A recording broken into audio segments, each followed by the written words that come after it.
यो चाहिँ स्वयम्भूको अन्तिम भाग उत्तर साइडको भाग पर्दो रहेछ।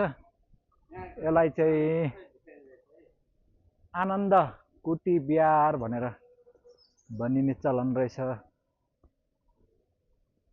सायद यो पहिलाको पूर्वकालमा यो चाहिँ कुटी, यो ब्रह्मचारीहरूको एउटा कुटी होला सायद। यता आऊ न,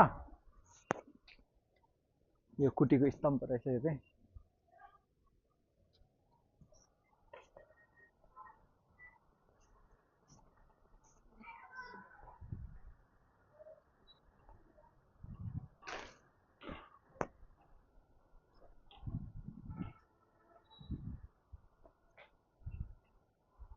यहाँबाट चाहिँ यो स्वयम्भू डाँडाको भाग अन्तिम रहेछ। यहाँबाट कतापट्टिबाट झर्नुपर्ने।